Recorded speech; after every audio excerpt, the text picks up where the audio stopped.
Hello everyone and welcome. Today we're going to talk about something that's on a lot of our minds. How to manage diabetes using the food we grew up with, the food we love right here in Nigeria. We're going to show you that your own kitchen can be the best tool you have for your health. Let's jump right in.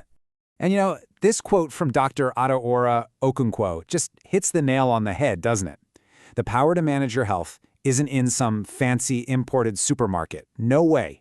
It's right here in our local markets and on our own dinner plates.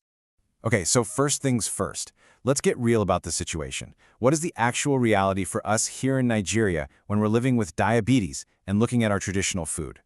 Well, look at this number. Over 11 million adults in Nigeria are living with diabetes. That's a huge number. But what it really means is, if this is your journey, you are definitely not alone.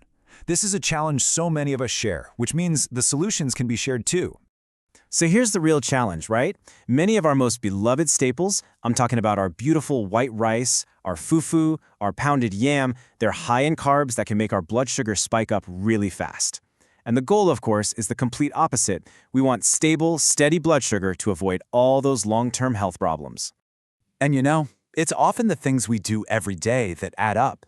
Things like eating a lot of refined carbs, like white bread and rice, not getting enough fiber, drinking too many sodas and sugary drinks, and maybe being a bit too heavy-handed with the palm oil and seasoning cubes. It can all make managing blood sugar feel like an uphill battle. But trust me, the solution is much simpler than you think. All right, enough of the heavy stuff. We've talked about the problem. Now it's time for the good news. Let's get into the Nigerian food solution and see how just a little bit of knowledge can totally transform your plate and your health. So here's the one big idea you need to get. It's called the glycemic index, or just GI. The easiest way to think about it is like a speed reading for food. High GI foods dump sugar into your blood really fast, which causes a spike. But low GI foods, they do it nice and slow, which is exactly what we're looking for. And this is where it all comes together. Look at this, side by side. On the left, these are your champions. Unripe plantain, our very own afada rice, moi moi, millet, beans, these are your low GI heroes. On the right are the guys you want to eat less of, the white rice, the fufu from cassava, the sugary stuff. This isn't about banning food, it's just about making smarter choices more of the time. Okay, so we know what foods are our friends, but now, how exactly do we put them on our plate? This next part is all about something called the plate method, and it is a super simple way to build a balanced, healthy meal every single time. This, right here, is the game changer. It's so simple. Just imagine your plate. You're going to fill half of it, a full 50%, with vegetables. Then you fill 1/4 with a good, lean protein. And that last quarter, that's for those smart, low GI carbs we were just talking about. That's it. It's visual, it's easy, and it works. So what are we filling that big half of the plate with? All our amazing local vegetables. We're talking ifo tete, ugu, bitter leaf, okra, garden eggs. These are packed with fiber, they're full of nutrients, and they fill you up without messing with your sugar levels. Pile them on. Next up, that protein quarter. And look at all these fantastic, affordable options we have.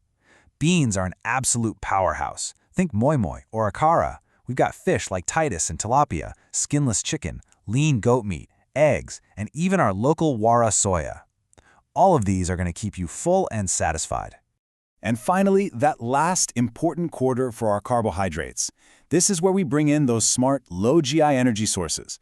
So you're choosing ofada rice instead of the white rice. You're thinking unripe plantain, maybe as amala instead of pounded yam, or even swallows made from millet or guinea corn. You can even have boiled yam, just keep the portion small. Okay, theory is great, right? But let's get really practical. Now we're going to put it all together with some simple swaps and some delicious meal ideas you can literally start using today. Before we even talk about the food, let's talk about how we cook it, because small changes here make a huge difference. Try to grill, boil, or steam your food instead of always deep frying. Cut back on the palm oil and use all our wonderful local spices, onions, and fresh pepper for flavor instead of relying on those salty seasoning cubes. And check out how easy these swaps are. This is where the magic happens. Instead of your usual white rice jollof, try some delicious ofada rice with a really rich vegetable stew. Instead of pounded yam, try a swallow made from unripe plantain. Craving plantain? Just boil it or grill it instead of frying. And please, swap that soda for some refreshing, unsweetened zobo or just plain water. So what could a day look like? Let's imagine. For breakfast, how about a warm, satisfying plate of moi moi, just packed with protein, served with a simple, fresh salad of garden eggs and lettuce on the side. It's delicious and perfectly balanced to start your day. Then, for lunch, picture this. A small portion of that nutty ofada rice, but with a mountain of delicious ugu stew and a nice piece of grilled fish. You see, you get all the flavor you love and your blood sugar stays nice and steady. And for dinner, you can absolutely still have your swallow.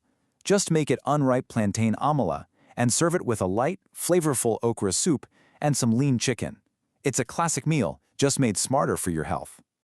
And what about when you get hungry between meals? We've all been there. No need to reach for biscuits.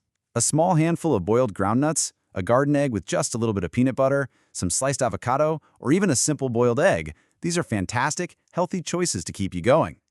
And please, one last thing that's so important but so easy to forget. Drink your water. Plenty of it. Water is absolutely essential. It helps your body manage and flush out any excess sugar. It's probably the simplest and one of the most powerful things you can do for your health every single day. So we've covered a lot, from understanding the challenge to building that perfect plate. But you know what? It all comes down to this one simple, powerful idea. And this is the question I really want to leave you with. After seeing all of these delicious, healthy, local options, what's the first thing you feel inspired to try? Maybe it's a small swap you'll make at dinner tonight, or maybe you're already planning a healthier breakfast for tomorrow. Because at the end of the day, you are the one in control. You hold the spoon. You don't need to change your entire life overnight. Just start with one small swap today. That single small step is the beginning of a powerful journey to better health. Thanks so much for joining me.